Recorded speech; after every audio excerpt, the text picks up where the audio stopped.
Breaking right now at noon, a shootout between a suspect and police ends with that suspect dead, the end of a wild crime spree that happened in Franklin this morning. Officers shoot and kill a man after they say he carjacked two people, committed armed robbery at a store, and led officials on a chase. Police say they shot the man after he crashed near 27th and Sycamore in Franklin this morning.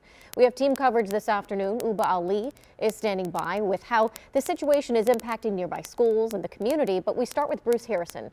What do we know, Bruce? Kristen, good afternoon. A series of events led the suspect to where I am now. That's the intersection of 27th and Ryan. But let me walk you back through how we got here. So this morning, according to police, the suspect kidnapped and carjacked an individual at a Walmart near 27th and Holt. According to police, the suspect forced this person inside Walmart. It's unclear if they purchased anything. Apparently then they returned to the vehicle where they headed south. They stopped at a service station at 27th at Ramsey. Inside, the victim, the kidnapping victim, according to police, alerted an attendant to the kidnapping. The police were then called for the first time. What happened after that? Once again, they returned to the vehicle and then they head to a second Walmart at 27th and near Sycamore, 27th and Sycamore. And from there on, the police are once again called after the victim alerted another attendant to what was taking place.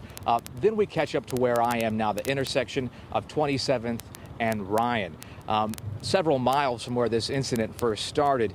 According to police, the suspect crashed his vehicle, and I spoke with someone this morning who saw the events leading up to that car crash.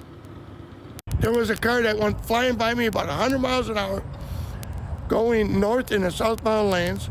I heard a tire pop. The vehicle already had a flat tire. I could hear it flapping.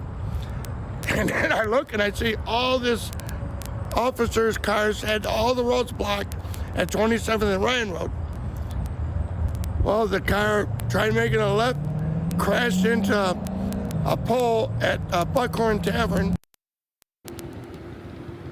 That happened exactly as he said, right here outside the Buckhorn Tavern. And we have also obtained TikTok video that shows the suspect exiting the vehicle after the crash and then stealing another car, forcing the man out at gunpoint. The suspect in that second stolen car then turns left and heads north on 27th with police in pursuit. He then crashes the car at 27th and Sycamore, flipping it. Police get out from their vehicles and shoot the suspect. Now at this time, we're still learning more from police. They haven't told us whether or not the suspect first fired a gun at officers. Police did say they recovered a gun at the scene. Reporting live in Milwaukee, Bruce Harrison, TMJ4 News. Thanks so much, Bruce. So many different crime scenes involved in this. And meanwhile, this situation forced schools to lock down, roads to close, also neighbors to shelter in place. So Uba Ali is following that part of the story for us. Uba, what are you knowing? Yeah, good afternoon, Kristen. I'm currently at 26th and Sycamore, and as you can see right over my shoulder and behind me, it's still very much an active scene. Multiple streets have been blocked off, are currently still blocked off. Now, where I am, it's a residential area, and folks have come up to us throughout the morning, trying to figure out what's going on. How can they get to work? How can they get to Lowe's and grocery shopping? Many of them were just going about their morning like they normally do until they heard multiple gunshots. One resident we spoke with says he was out back doing some yard work and he thought someone was banging on something, and that quickly changed when he saw those squad cars fly by his neighborhood. The streets are still blocked off, but as for businesses in the area, the manager at Melrose on 27th Street says he had a few customers in the store, and then they all watched police fly by, and that's when he knew something wrong was happening.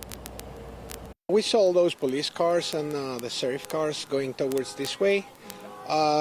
So we figure out something is happening, but after that they blocked the whole street. It's been blocked for a couple of hours right now. Now, that manager tells us the front of that restaurant is still blocked off, and he is planning on closing shop early because there's just not that much customers coming in, and that could be for many reasons, including those streets blocked off. Now, earlier in a news conference, Sheriff Ernell Lucas said they're working as fast as they can to reopen those streets and allow traffic to flow again. Reporting live at 26th and Sycamore, Uba Ali, TMJ4 News.